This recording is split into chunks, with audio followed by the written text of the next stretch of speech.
sociedades anônimas. Mas antes de eu falar de como nascem as sociedades anônimas, eu quero dizer para vocês que essa não é a única forma de você chegar ao resultado de sociedade anônima. Você pode ter uma sociedade anônima que surge a partir da incorporação, por exemplo, de uma sociedade limitada por uma outra sociedade anônima que já existia. Então, parte de uma sociedade anônima vai virar agora uma parte integrante parte de uma sociedade limitada vai virar agora parte integrante de uma sociedade anônima que já existia. Mas nesse caso, a sociedade anônima já existia, só vai ganhar, vai crescer porque ela vai se incorporar, vai incorporar uma outra sociedade. Mas além da incorporação, a gente pode ter uma fusão, onde duas sociedades que não necessariamente eram sociedades anônimas se juntam e formam uma nova, que pode ser uma sociedade anônima. E a gente também pode ter uma sociedade anônima oriunda de uma decisão. Você tira um pedaço de uma sociedade com aquele patrimônio cindido, você cria uma sociedade anônima. E a gente também tem a última alternativa, que é a transformação. Eu ter uma sociedade anônima, uma sociedade limitada, por exemplo, que num determinado momento eu resolvo transformá-la em uma sociedade anônima. Então, vejam que aqui a gente está tratando do surgimento do nada de uma sociedade anônima, ou seja, os sócios daquela sociedade anônima tiveram a ideia de constituí-la naquele momento, ou seja, ela não é derivação de nada, ela não é resultado de uma sociedade que já existia e muda sua forma jurídica, ela não é resultado de uma cessão do patrimônio de uma sociedade que faz nascer uma sociedade anônima. Ela é fruto de uma formação de vontade entre um grupo de pessoas, não pode ser uma pessoa só subsidiária integral, mas de um grupo de pessoas que resolvem fundar essa sociedade anônima. Mas a sociedade anônima, ela geralmente ela vem de um movimento de transformação, ou ela vem de um movimento de uma sociedade anônima fechada para uma sociedade anônima aberta. É raro, eu digo raro se você pensar no número de sociedades anônimas que a gente tem, tá? No Brasil, que não é um número gigantesco. A gente pode pensar que parece que é um número, não é. A gente está na casa dos milhares, nem das centenas de milhares de sociedades anônimas no Brasil. Então, o que a gente tem dentro do universo, a maioria fez esse movimento de ser uma sociedade anônima fechada e, num determinado momento, ser uma sociedade anônima. E por quê? Porque a gente vai ver que constituir uma sociedade anônima por subscrição privada, porque a subscrição privada vai dar origem a uma sociedade anônima fechada. Se eu quero uma SA fechada, eu tenho que constituí-la por subscrição privada. Se eu quero uma sociedade anônima aberta, de cara, eu tenho que fazer por subscrição pública, tá? Como eu disse para vocês, a gente tem todo o passo a passo dos dois caminhos possíveis na nossa legislação, mas esse não é o caminho mais comum. E não é o caminho mais comum porque ele é mais caro, ele é mais trabalhoso, ele requer mais investimento. E nem sempre o grupo de investidores que está constituído aquela sociedade anônima, que normalmente são os fundadores, tem cacife para bancar uma subscrição pública. É mais comum a gente ver a criação de uma sociedade anônima com subscrição pública para enfrentar determinados desafios que ela precisa de um caminhão de dinheiro muito grande. E aí, pessoas jurídicas fundadoras ou até pessoas físicas muito ricas se colocam em risco para desenvolver esse projeto, tá? Mas não é o movimento mais comum. Essa tríplice divisão de fases, ela está muito próximo do que a lei divide. Se você pegar e abrir a lei de vocês, principalmente quando tiver com os códigos de papel, coisa que eu não estou vendo aqui nessa sala, e eu vou falar para vocês e repetir como um mantra até o final desse semestre. Estudem, assistam aula com código de papel. Dá trabalho? É pesado? Dá trabalho? É pesado. Na hora do AB, vocês vão ter.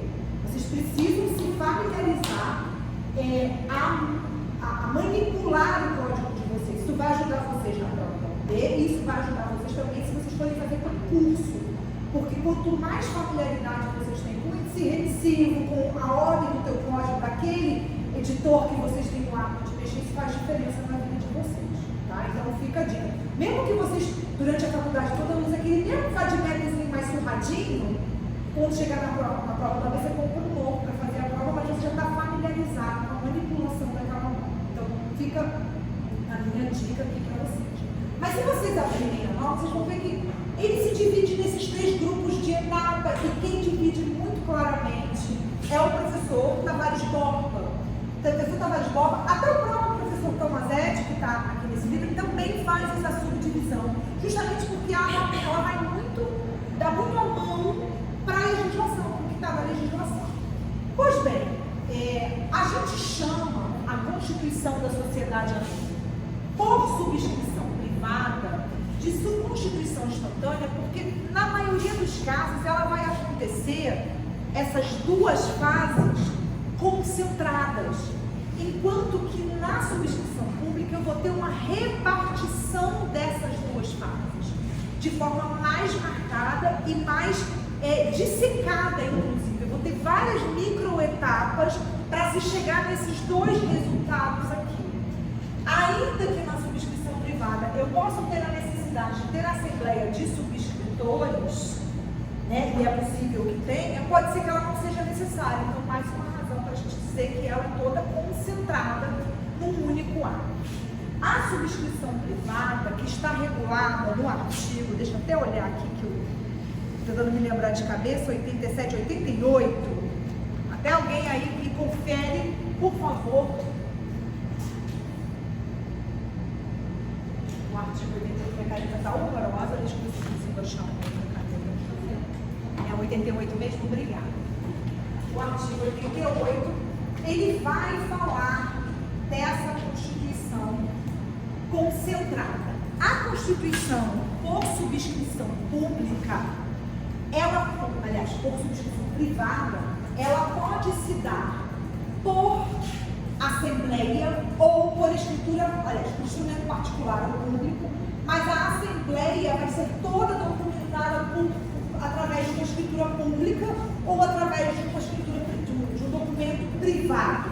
É a escolha dos fundadores. Eles vão escolher a forma. A lei faculta a forma de constituir a sociedade anônima quando se faz por subscrição privada.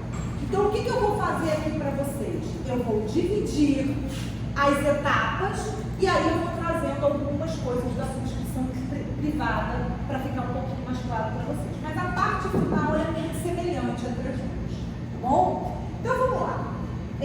Para que você possa constituir uma sociedade anônima, não dá para a gente dizer que ela vai nascer por geração espontânea. É preciso um projeto mesmo. Quando a gente está falando de uma sociedade anônima com subscrição privada, quando eu digo projeto, não necessariamente um projeto de papel, não. É a ideia, é a vontade de desenvolver uma atividade. E quando a gente fala de subscrição pública, essa ideia de projeto, ela precisa ser mais bem elaborada. E a gente vai ver que antes da gente poder buscar essa subscrição pública, há um trabalho que é feito antes dessa oferta. E qual é o trabalho? A elaboração do projeto de estatuto, a elaboração do projeto do estatuto na sociedade anônima de capital fechado, por subscrição privada, também tem um projeto de estatuto. Né? E esse projeto de estatuto vai ser todo transcrito na ata da Assembleia, ou em anexo a ela, tá? E por que eu tenho que ter um projeto de estatuto? Porque quem está subscrevendo as ações e querendo se tornar sócio daquela companhia tem que conhecer que barco que ele está entrando na regra do jogo. Como é que eu vou jogar o jogo sem saber quais são as regras? A gente não se baseia para a constituição de uma companhia apenas com base na lei. A lei é o ponto de partida, mas não é o ponto de chegada da estrutura que aquela sociedade anônima vai ter. Então eu tenho que ter um projeto. E esse projeto, no caso de subscrição pública, ele precisa estar vinculado ao prospecto. O prospecto está previsto. Qual o seu nome? Marcela, você que está com a lei na mão, me confirma se é o artigo 83 que fala do prospecto. Eu acho que 83 ou 84.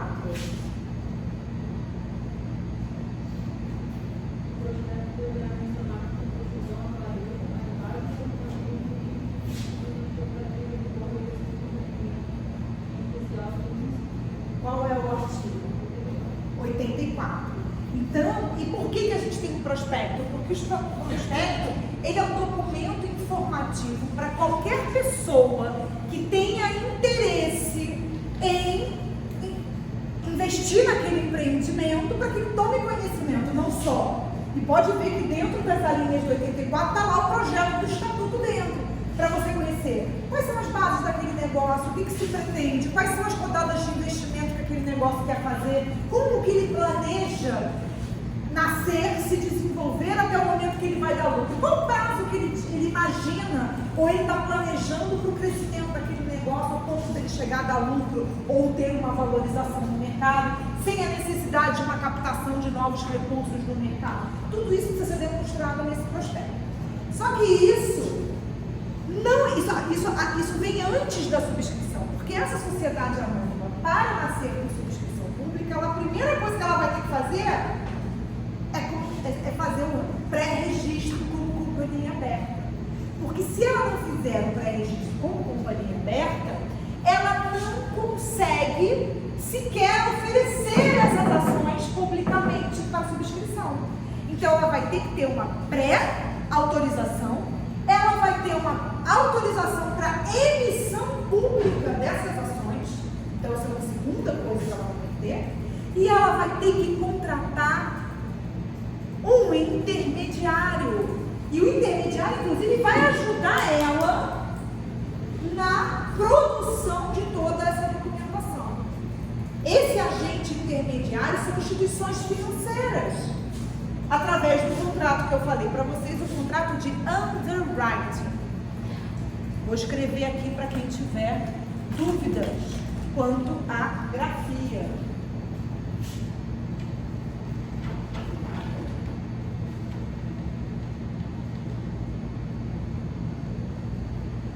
Contrato de underwriting. É óbvio que a instituição financeira não vai fazer esse trabalho graciosamente, ela é regiamente remunerada por esse trabalho, tá? Então tudo isso está pronto, o pacote está pronto, eu faço o prospecto, eu faço o projeto de estatuto, eu desenvolvo esse projeto, até que chega o momento da subscrição. Vejam que no momento da constituição por subscrição pública, eu ainda não tenho uma sociedade anônima ainda. Pode falar. O prospecto é um documento informativo no qual o projeto de estatuto vai estar nele contido. O estatuto o projeto de estatuto é o futuro estatuto social da companhia que vai reger a vida dela, da sociedade, daquela sociedade quando ela for definitivamente constituída. É um dos elementos que vem informados no prospecto, tá? O prospecto é um documento informativo com as bases do negócio. E como ele traz as bases do negócio, saber quais são as regras que aquela sociedade pretende para o convívio societário dela é importante para quem vai colocar capital ali, tá? Pois bem, pois não. Ela pode negar, falar que é inviável É inviável. Eu acho, assim, eu nunca vi um caso desse. Eu desconheço um caso desse, mas ou ela, de repente, ela vai no trabalho e diz assim, olha, acho que precisa de mais capital, de repente pode ter um acordo, como é que se diz, uma conversa nesse aspecto de você ajustar o projeto. Mas geralmente as companhias que nascem de capital aberto, elas são muito bem assessoradas por advogados muito preparados para fazer isso. Então, é muito pouco provável que o banco tenha alguma questão a trazer nesse aspecto. Ele pode dizer, olha, eu não vou fazer esse contrato, porque eu acho que tem algum problema aqui, de celebrar o próprio contrato de underwriting, porque não há interesse em fazer. Essas circunstâncias que você pode ter de não ter um acordo para a celebração do underwriting. Mas eu não vejo muito, embora as instituições financeiras tenham muita expertise e muito desenvolvimento desse trabalho, que elas vão interferir num projeto específico necessariamente, elas talvez vão auxiliar em tornar essas informações adequadas ao mercado, né? De traduzir isso para o prospecto de uma forma adequada ao mercado. Mas, por exemplo, nessa tradução das informações, ele não pode suprimir dados do projeto. O projeto tem que ir ipsiliter, tem que ir para dentro do prospecto. É porque, assim, é difícil falar disso para vocês sem que vocês tenham visto.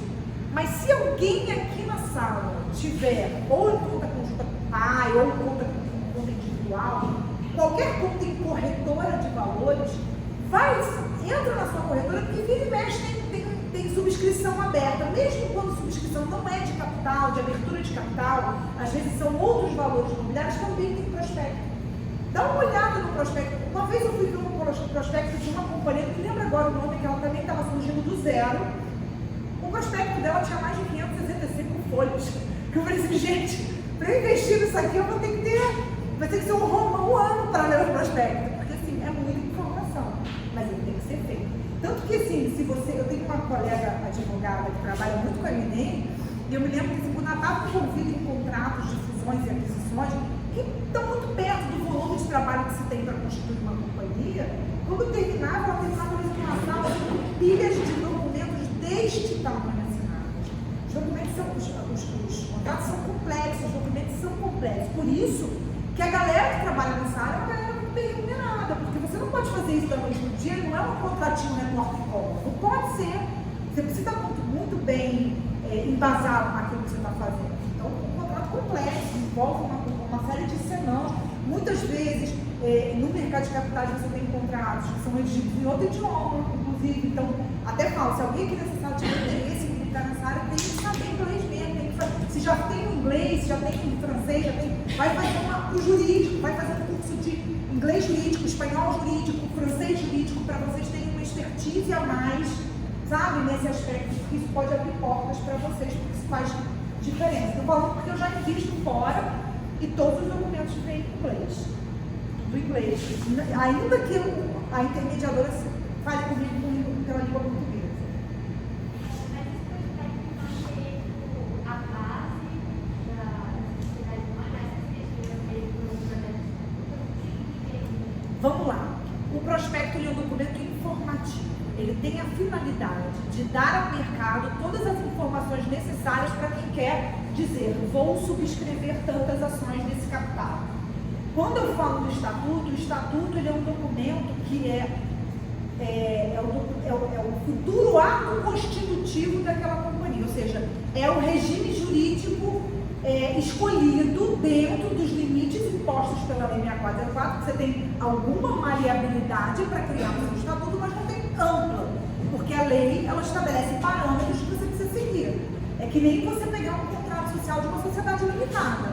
Você tem uma certa liberdade para escolher determinados caminhos, mas não é tudo que você pode escolher. Você tem, né, algumas balizas, a mesma coisa acontece na lei de sociedades anônimas. Então, cada sociedade anônima vai ter suas particularidades no seu estatuto, mas nada que destoe ou vá de encontro a uma norma de ordem pública que está dentro da lei 6404.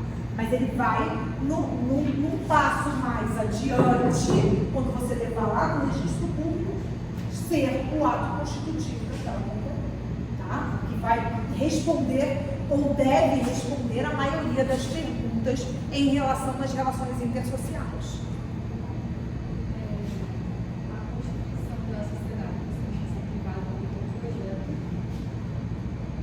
Ela inclui? Não, quando eu digo um projeto, é uma ideia colocada no papel e que vai ser transposta para esse prospecto. Aí depois, particular ou privado, né? Eu tenho que decidir se eu vou fazer por subscrição pública ou privada. Se eu fizer por subscrição privada, eu vou poder fazer tudo concentrado num ato praticamente único, eu só vou desmembrar a última fase, tá? Quando a gente faz por subscrição privada, pública, aí, antes mesmo de eu poder obter a própria subscrição dentre os interessados, eu preciso fazer esse dever de casa antes. Celebrar o contrato de underwriting, preparar essa documentação toda, mas nas duas eu já tenho que estar com o projeto de estatuto pronto, tá? Porque é esse projeto de estatuto que vai ser votado nesta assembleia aqui. Ele precisa ser aprovado pelos acionistas que fundaram aquela companhia. Ok? Era essa a pergunta? tá? Fiz o underwriting, produzi o prospecto, fiz os devidos registros antecedentes para a oferta pública, fui buscar esse dinheiro no mercado. Para que eu passe para qualquer passo adiante, seja o depósito, eu preciso que, primeiro, todo o capital seja subscrito. Isso está muito claro no inciso 1 do artigo 80. Ele vai dizer que é preciso que todo o capital seja subscrito. Eu não posso ter uma constituição de uma companhia, uma subscrição parcial, com só 50% do capital subscrito. Não posso. Eu preciso ter a subscrição total. E aí eu preciso estabelecer na base da constituição dela se a integralização vai ser total ou se eu vou aceitar uma integralização parcial. Assim como também tem que estar muito claro se eu vou aceitar bens diferentes de dinheiro. Porque a sociedade anônima ela não é obrigada a receber um apartamento, a receber crédito, a receber direitos intangíveis. Não é. Ela aceita se ela quiser. Então isso também tem que estar muito claro. Então vamos trabalhar com a ideia de dinheiro, que a gente já trabalhou na formação do capital em relação a quando não é. Vamos trabalhar com dinheiro. Quando a gente fala em integralização, ainda que eu aceite bens diferentes de dinheiro, a lei vai dizer, no mínimo tem que ser 10% de dinheiro em um ato. No mínimo. Pode mais? Pode mais, pode 20, pode 30, pode 50, pode ser tudo. Mas o mínimo é 10% e o mínimo de 10% é em dinheiro. E por quê? Porque se ela não tiver dinheiro, ela não faz os outros atos. Ela não consegue ter fôlego para praticar os outros atos. Dinheiro não está com geração espontânea. Ela precisa ter caixa para fazer isso. Por isso que ela nasce de um projeto. Eu não posso fazer isso de uma forma mambembe. Por isso que ela pressupõe uma organização. A sociedade anônima, ela é uma sociedade empresária por natureza porque ela pressupõe essa organização. E essa organização, ela não é só na organização dos fatores produtivos, ela também está nesse planejamento empresarial. Eu consigo fazer meio mambembe uma limitada, mas uma SA não dá não.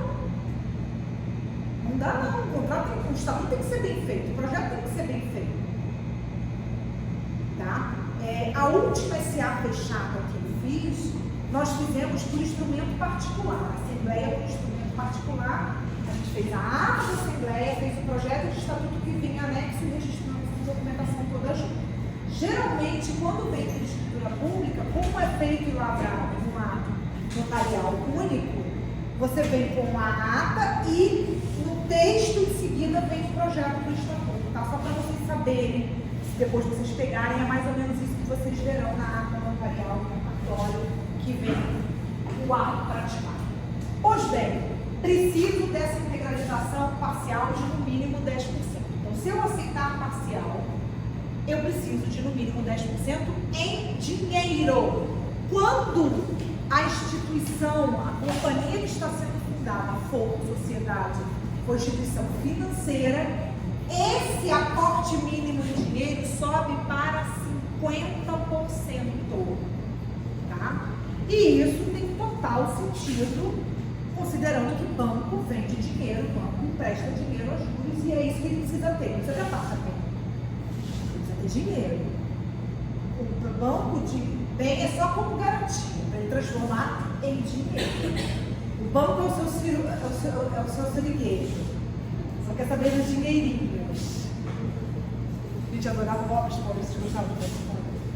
Mais ou menos, eu amava, meus filhos assistiam e assistiam. Claro que a mãe, pela 15ª vez, não aguenta mais, mas eu achava maravilhoso. Para mim, na geração dos meus filhos, foi o desenho mais legal que tinha.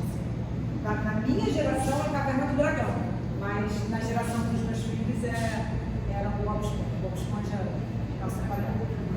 Muito bom. Pois bem, a partir do momento que a integralização foi feita, esse valor precisa ser depositado em uma instituição financeira credenciada. Tá? O inciso 3 do artigo 80, ele vai falar no Banco do Brasil ou outra instituição credenciada. Credenciada a quem? credenciada, a CVM de uma forma geral, porque é ela que vai dar e vai exigir dessas instituições financeiras o cuidado que esse depósito exige. Por quê? Porque o próprio artigo 81, ele vai dizer que a sociedade anônima ela tem um prazo de 6 meses para completar a sua constituição. E se ela não fizer isso nesse prazo, ela precisa devolver esse dinheiro aos investidores. E como é que ela vai devolver? Ela vai ter que fazer esses depósitos identificando as pessoas que fizeram esse depósito para que ela possa devolver esse dinheiro. Então, essa escrituração desses depósitos existe uma expertise que apenas as instituições credenciadas têm.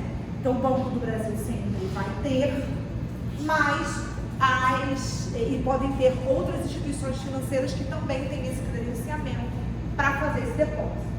O depósito ele é feito em benefício de uma sociedade em constituição, ou seja, de monte amórfico, né? A gente está falando de uma universalidade de bens que estão ali dentro, que pertence, lembra da sociedade comum, embora a regra de sociedade comum não se aplique às sociedades anônimas e a Código Civil é expresso ao dizer isso, esse patrimônio, uma vez com esse depósito, uma vez consolidada a formação da companhia, esse depósito é transferido para a conta da nova pessoa jurídica que vai se constituir.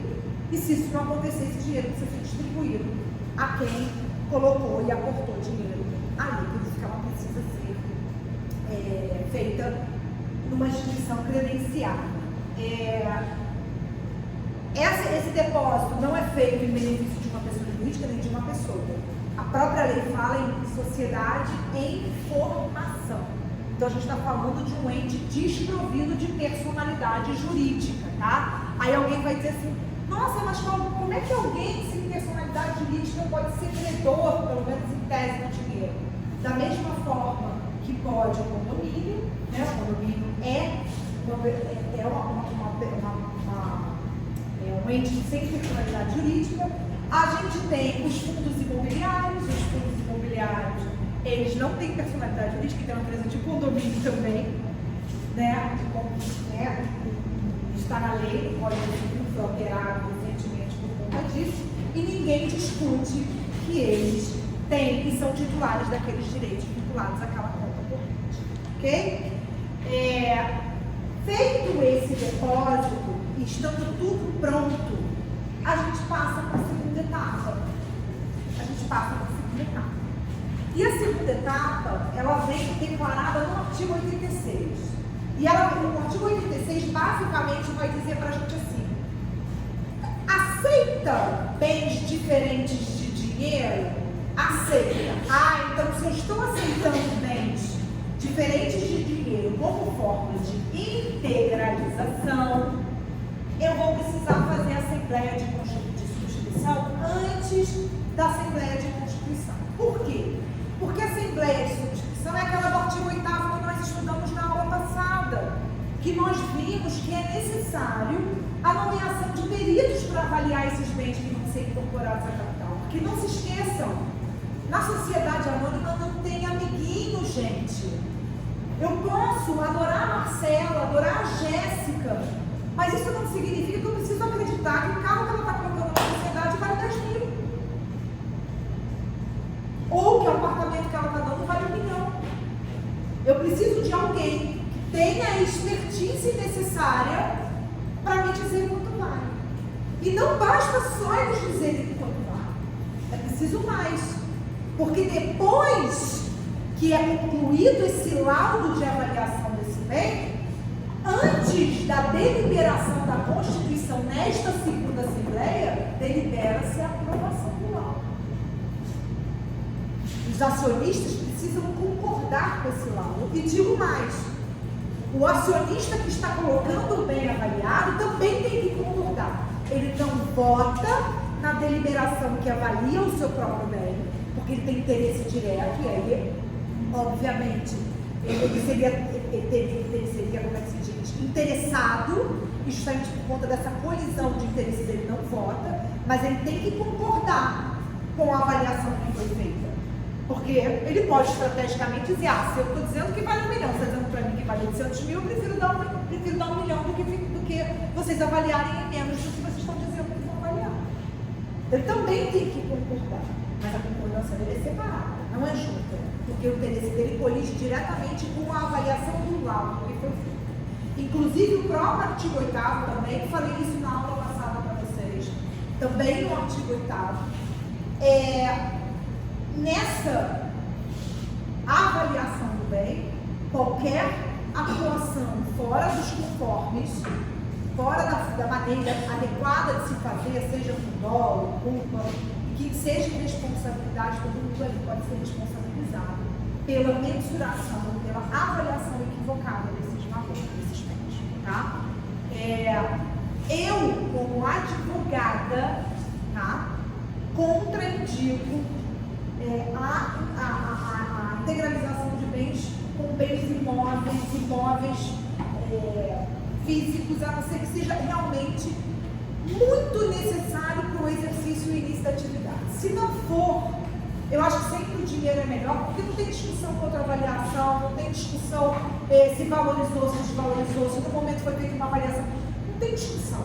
Embora eu já tenha dito na aula passada também que vale a data da avaliação que foi incorporada. Se depois depreciou, isso faz parte. Como você comprou um ar-condicionado hoje, ele vai entrar na contabilidade da sociedade com valor e ao tempo ele vai depreciar. Isso faz parte. Quem pode ser responsabilizado, tanto o subscritor, objeto do bem, se ele tiver em conluio, como também os próprios avaliadores, os peritos avaliadores que forem nomeados. Isso está no parágrafo 6º do artigo 8º, tá?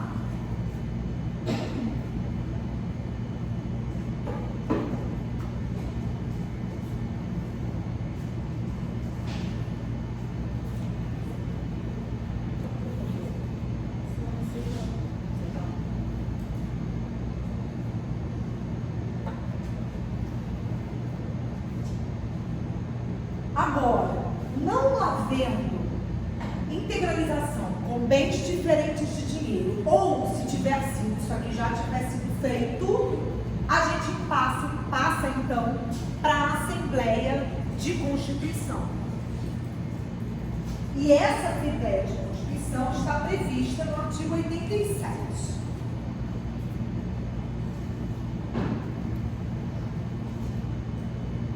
Marcela, posso te pedir, já que você está um pouquinho abaixando, você só baixar um pouquinho sua máscara para a gente conseguir entender melhor, você fazer a leitura do caput só do 87, por favor. Assembleia de Constituição, artigo 87. A Assembleia de Constituição estabelecerá em primeira convocação com a presença dos subscritores que representem, no mínimo, metade do capital social e em segunda convocação com qualquer um. Tá, então aqui, nesse caso, ele está dizendo para a gente qual é o quórum de instalação para a realização dessa Assembleia. Só para recapitular, porque eu sei que vocês já sabem isso lá de sociedade limitada, quórum de instalação é diferente de quórum de deliberação. Quórum de instalação é o quantitativo de acionistas ou de ações, porque pode ser uma coisa ou outra, dependendo das circunstâncias, né, necessário para regularmente instalar aquela Assembleia. Normalmente é quantitativo de ações, né? Porque o poder da ação é que dá mais poder político na sociedade. E obviamente um acionista diz que tem 10 ações, 50 ações, 100 ações, né? Então o quórum de instalação é esse quantitativo necessário para que você regularmente instaure e esteja apto ao início dos trabalhos. Isso é o quórum de instalação. Quórum deliberativo não, é o quanto eu preciso para, segundo as normas legais ou estatutárias, aprovar aquela determinada matéria. Tá? Então, na Assembleia de Constituição da companhia, é mais da metade, né? Mais da metade em primeira convocação e qualquer número em segunda convocação. Não é isso? No mínimo metade. Qualquer, tá? Em primeira convocação, no mínimo metade, em segunda convocação, qualquer.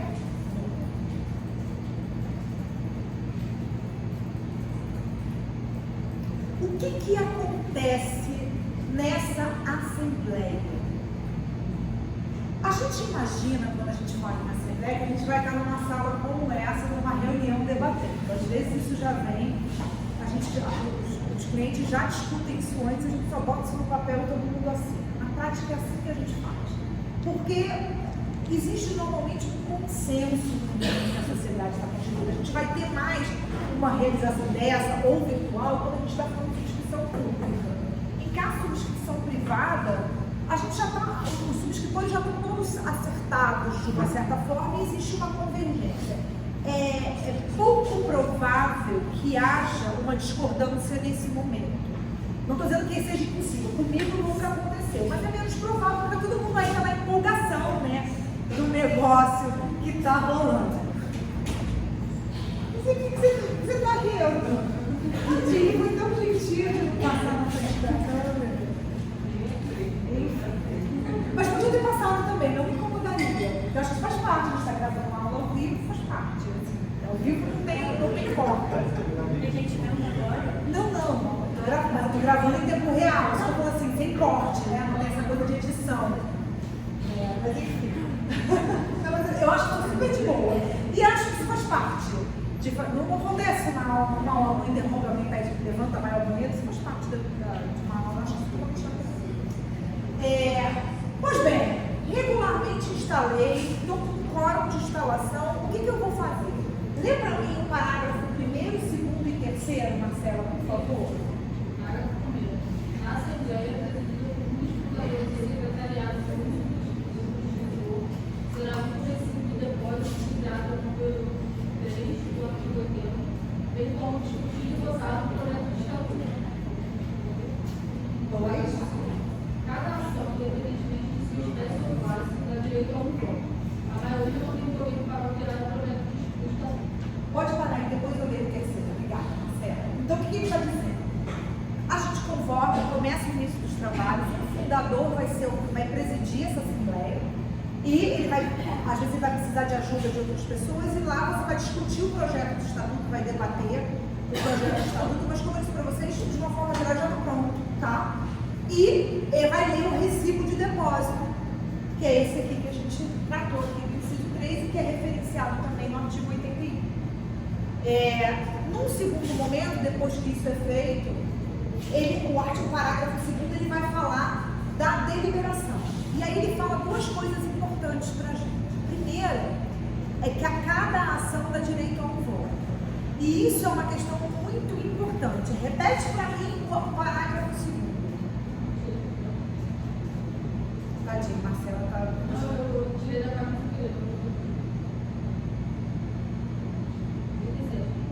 o parágrafo 2º. Cada ação, independentemente de sua espécie ou classe, dá direito a um voto. A maioria não tem poder para alterar o projeto de estatuto. Aqui a gente tem duas informações importantes. Cada ação, independentemente da sua classe ou espécie, dá direito a um voto.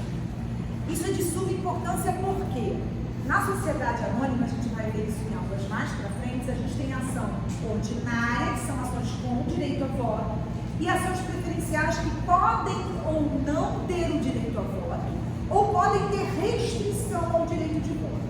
E mais, a partir da Lei 14.195, a gente adentrou no nosso ordenamento jurídico o voto múltiplo. E a gente vai poder ter classes de ações que uma ação tem direito a mais votos. Vejam que no momento da fundação isso é absolutamente irrelevante. Todo mundo tem direito a voto em condições iguais. Cada ação, um voto. Tá? Então, claro, quando eu digo condições iguais, desde que você seja titular de uma ação, né, gente? Porque se subscritor, de uma ação. Porque se você não é subscritor de uma ação, ou se você tem mais de uma ação, você vai ter mais direito de voto, tá? Então o voto não é por cabeça, é por ação. Mas independentemente da natureza, você vai ter direito ao voto. Essa primeira observação é importante. A segunda informação importante é que ele diz, repete para mim, que a maioria não pode alterar o projeto de estatuto. A interpretação que se faz dessa parte final desse parágrafo segundo é o seguinte: de que somente a unanimidade pode alterar o projeto do estatuto neste momento. Poxa, Simone, mas não é isso que o dispositivo diz que a maioria não pode alterar. Mas a interpretação, e eu vou te dizer que assim, é bem tranquilo na doutrina, que só a unanimidade. E por quê? Porque todo mundo que botou o seu dinheiro aqui na subscrição fez isso com base no projeto do estatuto. Como é que eu vou mudar as regras do jogo com base num exercício do poder político diferenciado do que pode ser efetivamente as regras do jogo daquela companhia, já que eu posso ter ações diferentes, antes do jogo começar? O que a doutrina vai dizer? Se você não concorda com o estatuto, não devia ter subscrito. E se você quiser mudar, tem que todo mundo concordar. Porque aí está todo mundo embarcando nas mesmas novas regras, porque todo mundo concordou. E olha só, quando eu digo unanimidade, não é a unanimidade dos presentes. É a unanimidade de todos os acionistas da companhia que subscreveram. Inclusive, protegendo quem não foi. E acreditou que aquele projeto ia ser aprovado. Tá? Posso mudar por unanimidade? Posso. Unanimidade de todos os acionistas. Não tem unanimidade, o que eu vou fazer? Vou aprovar o estatuto, vou constituir, vou convocar uma assembleia extraordinária para, e sim, alterar o meu estatuto. Eu tenho um procedimento dificultoso para alterar o meu estatuto. O quórum de deliberação, a primeira convocação da Assembleia Extraordinária, é de 3/5. Às vezes eu posso ter uma Assembleia muito menos do que 3/5 convocados na primeira convocação. É justo isso? Não. Então a interpretação que se dá é só a unanimidade pode alterar o projeto de estatuto neste momento aqui, pré-nascimento da sociedade. E aí eu entro aqui com um outro detalhe importante. O professor Tavares Borba tem uma posição minoritária no sentido de que a simples manifestação de vontade, no sentido de constituir a companhia, seria insuficiente para o nascimento da sociedade atual.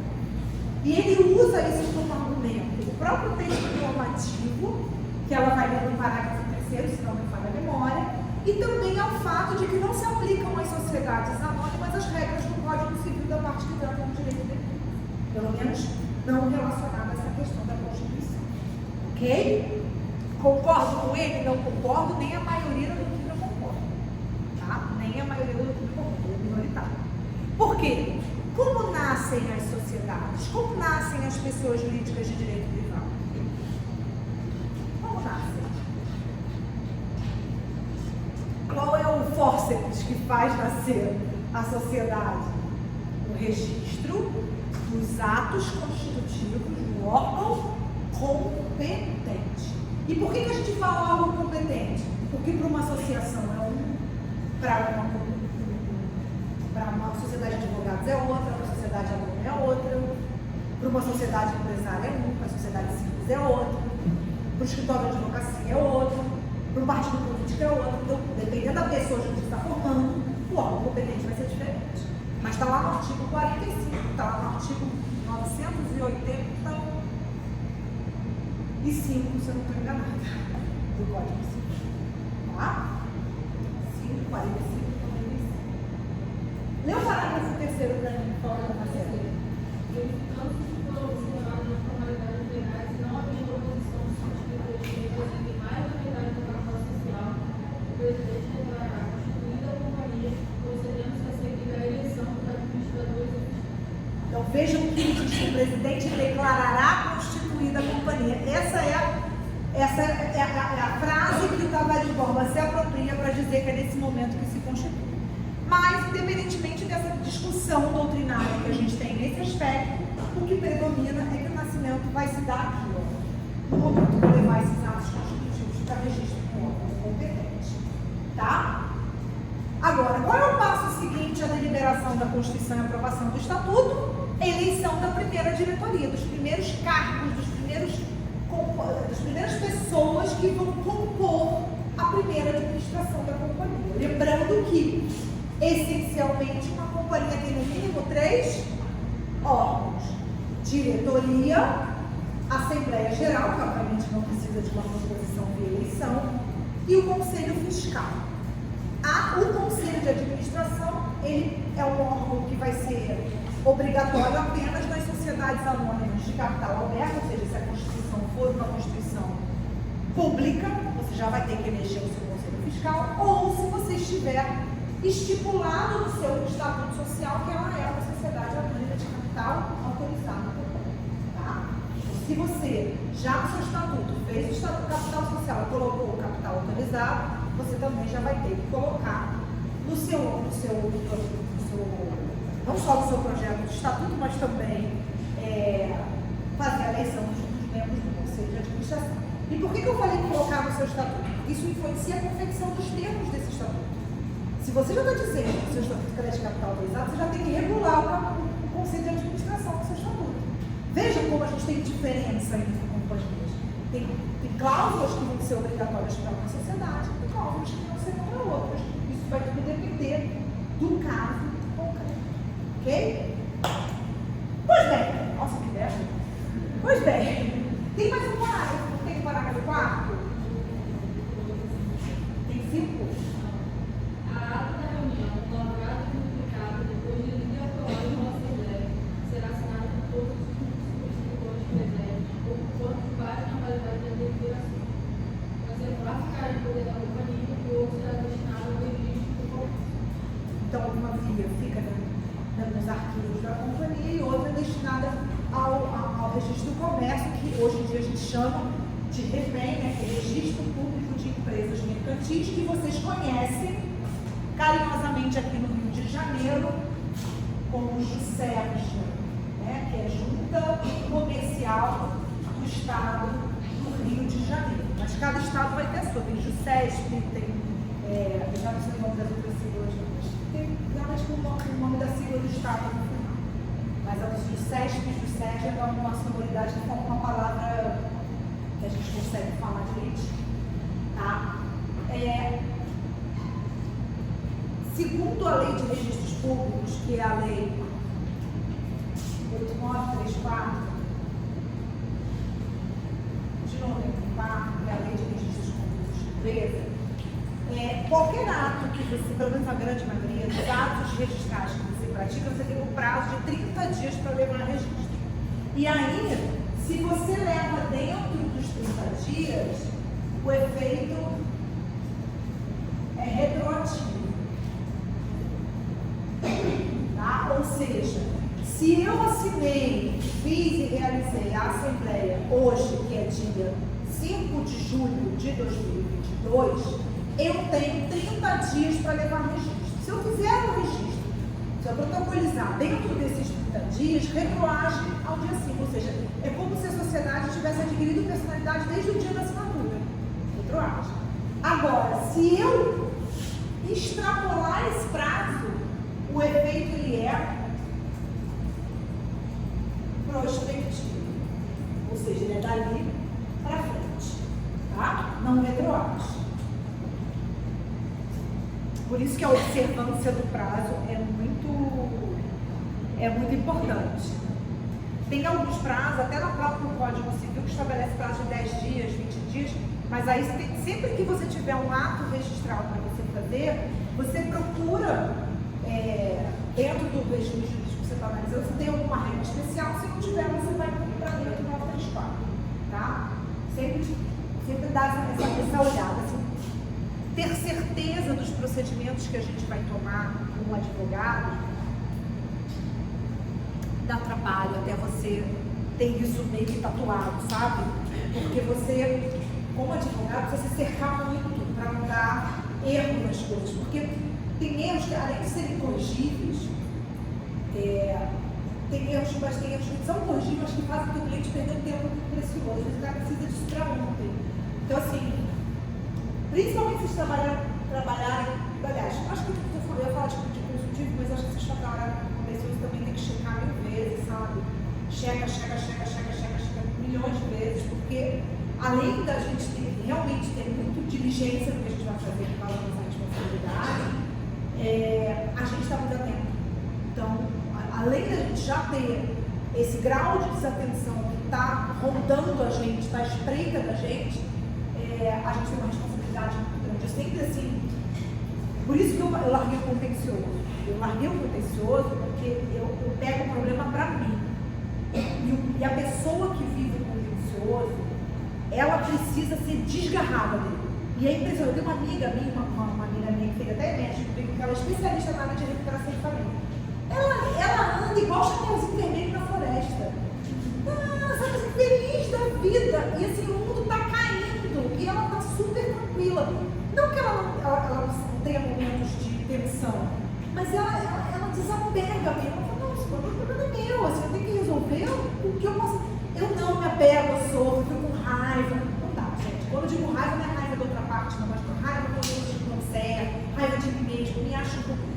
Pra mim era muito traumatizante e assim, era um nível de trauma que isso me causava, assim, de trauma que eu digo de ansiedade, que na época que eu trabalhava com contencioso eu tinha 2 celulares. Quando o celular tocava, eu já me tremia por dentro, era uma coisa horrível. Hoje o contencioso pra mim é outra vibe, sabe? Porque as coisas dependem muito mais de mim e tal, então eu trabalho mais zen e também trabalho muito menos. Porque o contencioso, ele exige de você, não que o não exija muita diligência, mas é você que no contencioso você tem tantas variáveis em volta do processo que você não tem controle. Eu sou meio, eu tenho que fazer meu mapa astral de novo, porque eu tenho alguma coisa, me diz um signo controlador que não é Gêmeos, né, porque eu sou geminiana. Então eu devo ter alguma lua em Capricórnio, um ascendente Escorpião, meu filho é Escorpião. Alguém já viu o vídeo do Porta dos Fundos da menina grávida de Escorpião? Quando eu vi aquilo eu falei, gente, eu nunca imaginei que meu filho é Escorpião. E vou te dizer, carne de pescoço, a criatura. Não vou falar, mas não vai falar. Mas você tem que falar de mim. Não vou falar. Hoje que acabar a aula, eu falo das coisas do meu filho. Você vai falar. Fica sem falar. Então, eu complementei, pego esses documentos e levo para registro no ato constitutivo. Eu ia emendar que ele fala que uma é para arquivar e outra para registrar. Hoje não precisa nem levar para registrar. Hoje a gente digitaliza o advogado, a pessoa que está fazendo o registro declara a autenticidade e ele é registrado direto. Inclusive isso foi uma mudança um pouco da política do governo atual, encabeçada pelo professor André Santa Cruz, numa estrutura de que o Estado é que tem que provar que você está errado, ou as pessoas têm que provar que você praticou alguma fraude. O Estado não vai pressupor que você está fazendo alguma coisa em fraude. Então há uma preocupação em tratar o cidadão e aquelas pessoas que estão buscando o registro como boa fé. Né? Então, semana passada mesmo, eu fiz uma declaração, tudo xerox, digitalizada, eu declarei a autenticidade, óbvio que eu sou responsável, eu tenho cópia, tudo guardado comigo, porque é o meu nome, eu que assinei o ato constitutivo ao operador, fui eu que fiz o registro do protocolo de emprego, semana passada estava estressada, que fazia muito tempo que eu não mexia no sistema, nossa, apanhei demais, e era um negócio simples, mas até eu descobri um negócio simples de que alguém me pegar pela mão, tateando no escuro, eu descobri como é que fazia. E eu digo para vocês, é importante saber fazer. Por isso que eu me forcei a fazer, porque se você não sabe fazer, você não sabe mandar. Se você não sabe fazer, você não sabe ensinar. E se você não sabe fazer, você não sabe pegar os gargalos do teu trabalho. O que pega, o que faz as pessoas perderem mais tempo, você precisa conhecer. Vira e mexe, você tem que estar. O problema é que as pessoas querem subir na carreira e querem se afastar do chão de fábrica, sabe? Mas você precisa ter contato com esse corpo a corpo, com essa realidade, porque senão, depois você até tem reações desproporcionais com a pessoa que está ensinando. E às vezes é uma coisa que não é tão óbvia, não é tão fácil, e pode não ser fácil para você, tá? Além do registro, a Sociedade Anônimas precisa fazer algumas publicações em jornal. A Lei 14.195 e a Lei do Marco Legal das Startups, que o Marco Legal das Startups trata de startup, mas também deu uma flexibilizada no corpo da Lei 6404, eles arrefeceram algumas regras relacionadas às publicações. Agora a gente tem o SERP, que é o Serviço de Registro inclusive a lei é a número 14.000. Aí, se alguém puder conferir para mim, é 14.000, eu estava lendo essa lei hoje, 14.632. 14.600, aliás, 14.362, acho que é isso. Se não for, esquece que depois no intervalo eu vejo para vocês e digo para vocês essa lei. Essa lei, além de extinguir a ELEI, né, a IEL, definitivamente, ela é a confirmação da medida provisória 1085 do final do ano passado, tá?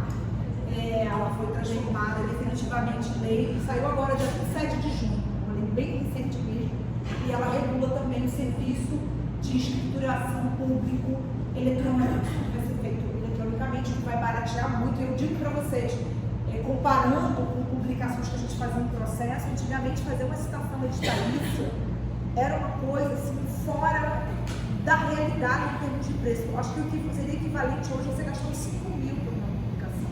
Hoje é muito mais barato em função dessa utilização de métodos de formas eletrônicas de publicação e tudo mais, tá? Mas são feitas publicações, principalmente na Constituição, nesse primeiro momento, uma publicação provavelmente tem que ser feita. E essas regras não foram relativizadas. Você pode olhar que as regras que estão ali no de 95 diante não sofreram alterações por força dessas duas leis que eu estou referindo. E a última coisa que você vai fazer é que, com o ato constitutivo registrado, se por acaso tiver sido aceito bens diferentes de dinheiro, esses bens estão descritos na ata de constituição, e esse documento é um documento apto à transferência da propriedade deles. Então você não precisa de uma escritura pública para levar e transferir um imóvel, você não precisa de escritura pública para transferir um carro. Não precisa, ele é um documento hábil, desde que registrado na junta, tá, gente? Ele é um documento hábil para fazer as respectivas transferências de propriedade ou instituição de algum direito real que não seja propriedade leniência, que a presunção é de transferência de propriedade, mas eu posso estipular a transferência de direitos de outra natureza, tá? Então eu posso conceder o direito de uso de um imóvel por um determinado período. Não precisa ser usufruto, não precisa ser a propriedade, né? Posso fazer usufruto por 10 anos, 20 anos, né? Tudo mais. Licenciamento, para levar lá no INPI, fazer o licenciamento de uma patente, fazer o licenciamento de uma marca, esse é o documento apto também a ser levado lá, tá? Uma outra coisa também que eu acho importante, que eu não sei se o professor, quando deu para vocês a matéria de direito societário na teoria geral, falou para vocês que a gente tem uma hipótese de imunidade tributária prevista na Constituição Federal, envolvendo a incorporação de bens de capital social. Porque o imposto de transmissão de bens vivos, é o ITBI, ele é um imposto municipal, de competência municipal. A gente tem uma hipótese lá no artigo 156, acho que é o parágrafo 1º, inciso 1, se eu não estou enganada, que vai dizer que é imune, né? Imunidade. Tem até muita discussão no STF em relação a essa imunidade por conta das roubos familiares, das blindagens patrimoniais. E o que eu tenho conhecimento atualmente é de que a posição do STF é que você só tem imunidade até o limite do valor do bem incorporado ao capital. Então, aquilo que exceder, se tiver algum excesso ou alguma coisa, você tem que pagar o imposto, né? Ou se a atividade for a administração desses bens, também tem que pagar, tá? Então, tem mais discussão. Oi? O quê? Imposto é ITBI. A gente chama de ITBI, mas é Imposto de Transmissão de Bens Imóveis. Imposto de Transmissão de Bens Imóveis, tá? Tem imunidade. Alguma dúvida, gente? Alguma dúvida aqui? Era isso que eu tinha que falar com vocês. Dá uma olhadinha para mim, Marcelo, só para confirmar que esse tema aqui especificamente eu não me lembro exatamente, mas dá uma olhadinha só os artigos 95 diante de alguma alteração normativa em relação às publicações. Eu acho que não tem, não. Geralmente vem azulzinho, não tem? Não? Então eu estou de boa. Se teve alteração em relação às publicações, eu fico dentro desse. Oi? Do 100 anos. Mas aí em relação à questão dos livros que eles têm que CLT. Isso também está na lei complementar, que é a lei que alterou, que criou o marco legal das startups. Tá? Então por hoje é só.